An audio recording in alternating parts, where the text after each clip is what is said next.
Good morning students. मैं Rekha Sharma, associate professor political science, Rajiv Gandhi राजकीय महिला महाविद्यालय भिवानी से बीए द्वितीय वर्ष के विद्यार्थियों के लिए आज हम करेंगे प्रभुसत्ता की विशेषताएं अथवा तत्व, characteristics of attributes of sovereignty.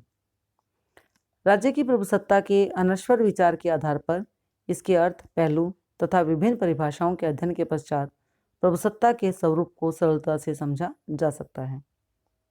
इस दृष्टि से प्रभुसत्ता की महत्वपूर्ण लक्षण या तत्व या विशेषताएं इस प्रकार से हैं। सबसे पहले नंबर पर आती है संपूर्णता अथवा निरंकुशता, एब्सोल्यूटनेस। प्रभुसत्ता की महत्वपूर्ण विशेषता यह है कि यह सर्वोच्च है, संपूर्ण है, निरंकुश तथा असीमित है। राज्य के पास जो सर्वोच्च शक्ति है उससे राज्य किसी भी प्रकार का भी अच्छा अथवा बुरा कानून बना सकता है, कानून में इच्छानुसार संशोधन कर सकता है तथा अपने कानून को बदल सकता है। कानून को लागू करने के लिए कोई भी अत्याचार कर सकता है। इसके साथ ही कानून का उल्लंघन करने वालों को कोई भी दंड दे सकता है। अपनी शक्ति का प्रयोग करने में राज्य इस पृथ्वी पर किसी के भी प्रति उत्तरदायी नहीं है।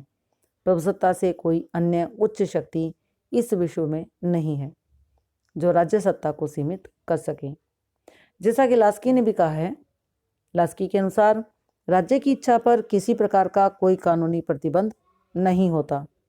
राज्य की निरंकुशता पर राज्य के अंदर व बाहर किसी दूसरे का कोई नियंत्रण नहीं होता। राज्य में जिस शक्ति का अंतिम नियंत्रण होगा वही शक्ति प्रभुसत्ता होती है।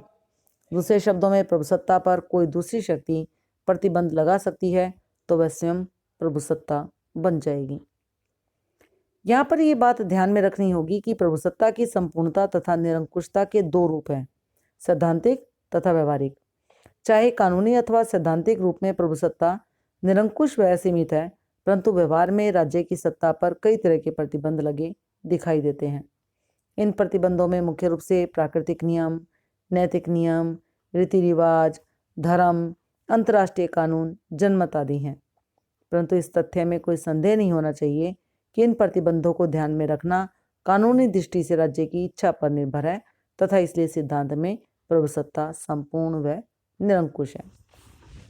हम बात करते हैं दूसरी विशेषता की और वो है सर्वव्यापकता। प्रभुसत्ता का यह भी एक लक्षण है कि राज्य की संपूर्ण शक्ति का नियंत्रण राज्य के सभी सदस्यों तथा संगठनों पर होता है। राज्य की सीमा में रहने वालों में से कोई भी राज्य के आदेशों का उल्लंघन नहीं कर सकता। गार्डनर ने प्रभुसत्ता के इस तत्व का स्पष्टीकरण करते हुए कहा है कि सर्वव्यापकता से अभिप्राय राज्य सीमा के अंदर प्रभुसत्ता की व्यापकता से है। परंतु एक विचार यह व्यक्त किया जा सकता है कि राज्य में रहने वाले विदेशी प्रतिनिधियों तथा राजदूतों पर राज्य के कानून लागू नहीं होते। इस संबंध में यह भूलना नहीं चाहिए कि जो भी छूट अथवा सुविधा राजदूतों को तथा अन्य विदेशी प्रतिनिधियों को प्रदान की जाती है वह राज्य की अपनी इच्छा से होती है। राज्य जब चाहे इस प्रकार की सुविधा देने से इनकार कर सकता है। वास्तव में सभी राज्य पारस्परिक आधार पर अपनी अपनी भलाई के लिए ये सुविधाएं देते हैं। इससे राज्य की क्षेत्रीय व्यापकता पर कोई प्रभाव नहीं पड़ता। गिलक्राइस्ट का कहना है कि यह तो केवल अंतर्राष्ट्रीय शिष्टाचार है, ना कि वास्तविक छूट। संक्षेप में, प्रभुसत्ता के आंतरिक पहलू को ही इसकी सर्वव्यापकता कहा जा सकता है।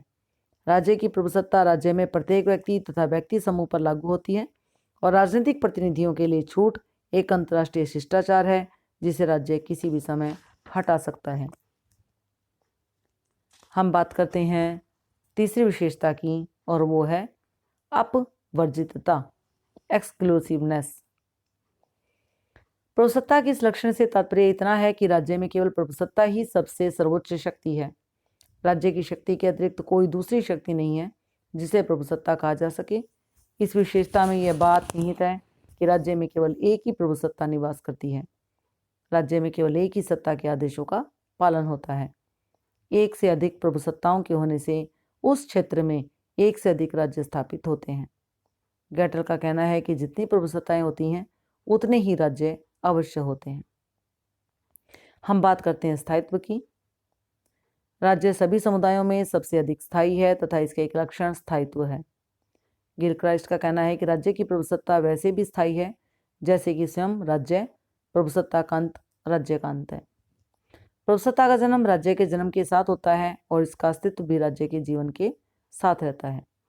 गैटल का कहना है कि राज्य की प्रभुसत्ता तब तक रहती है जब तक कि राज्य का अपना अस्तित्व केवल राज्य के अपने विनाश से ही प्रभुसत्ता का विनाश हो सकता है।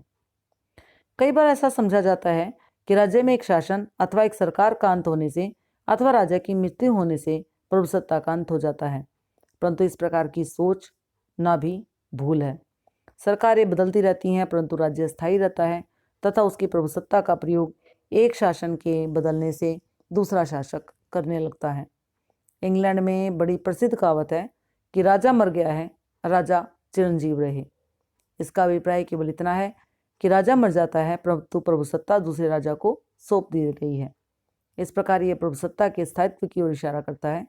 इसका भावार्थ यह है कि शासक की मृत्यु में शासन सत्ता का अंत नहीं होता। अब हम बात करते हैं 5वें नंबर की विशेषता की और वो है अविभाज्यता,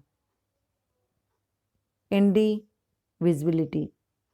जैसा कि एक राज्य में केवल एक प्रभुसत्ता हो सकती है, राज्य की सर्वोच्च शक्ति का विभाजन नहीं किया जा सकता।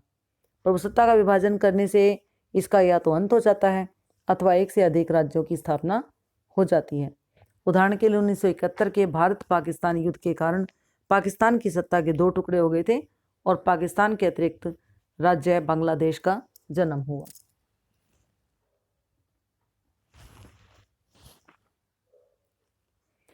इसलिए गैटल का कहना है कि यदि प्रभुसत्ता विभाजित है तो एक से अधिक राज्यों का अस्तित्व रहता है।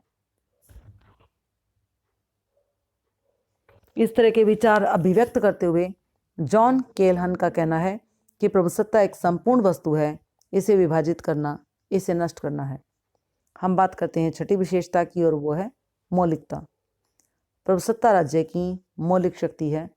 प्रभुसत्ता का जन्म तथा विकास राज्य के अपने जन्म तथा विकास के साथ ही हुआ है।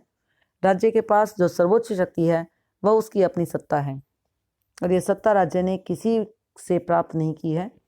यदि राज्य के पास शक्ति होती है तो प्रभुसत्ता प्रदान करने वाली शक्ति का राज्य पर नियंत्रण होता है, जबकि वास्तव में राज्य पर किसी अन्य शक्ति का कोई नियंत्रण नहीं है। हम बात करते हैं 7वीं विशेषता की और वो है अधेयता। जिस प्रकार राज्य ने प्रभुसत्ता किसी दूसरे से प्राप्त नहीं की, वैसे ही राज्य अपनी सत्ता किसी अन्य को नहीं दे सकता। राज्य अपनी आत्महत्या से ही प्रभुसत्ता को त्याग सकता है। जिस प्रकार व्यक्ति के शरीर से उसकी आत्मा को अलग नहीं किया जा सकता, उसी प्रकार प्रभुसत्ता को राज्य से पृथक नहीं किया जा सकता। लाइबर के शब्दों में, जिस प्रकार एक वृक्ष अपने प्रफुल्लित होने का अधिकार किसी दूसरे को नहीं दे सकता अथवा एक व्यक्ति स्वयं को नष्ट किए बिना अपना जीवन तथा व्यक्तित्व दूसरे को नहीं दे सकता, उसी प्रकार राज्य से प्रभुसत्ता को पृथक नहीं किया जा सकता। प्रभुसत्ता की अधेयता के गुण से हमारा अभिप्राय राज्य के उस तत्व से है जिसके कारण राज्य आत्मा के बिना अपना कोई भी तत्व त्याग नहीं सकता। हम बात करते हैं इसकी लास्ट विशेषता की और वो है अनश्वरता। अनश्वरता प्रभुसत्ता का एक महत्वपूर्ण तत्व है और इसका अर्थ यह है कि यदि कोई राज्य अपने निश्चित क्षेत्र के कुछ भाग पर कुछ समय तक अपनी प्रभुसत्ता का प्रयोग न करे तो इसका ये अर्थ नहीं है कि उस भाग के संदर्भ में राज्य की प्रभुसत्ता समाप्त हो गई है। कुछ समय तक प्रभुसत्ता का प्रयोग न करने पर प्रभुसत्ता का अंत नहीं होता। व्यक्तिगत क्षेत्र में तो कोई देशों का कानून इस बात को स्वीकार करता है कि यदि भूमि के किसी भाग पर पर्याप्त समय तक संबंधित व्यक्ति का अधिकार न रहा तो उसके स्वामित्व का अंत हो सकता है, परंतु यह सिद्धांत राज्य की प्रभुसत्ता पर लागू नहीं होता।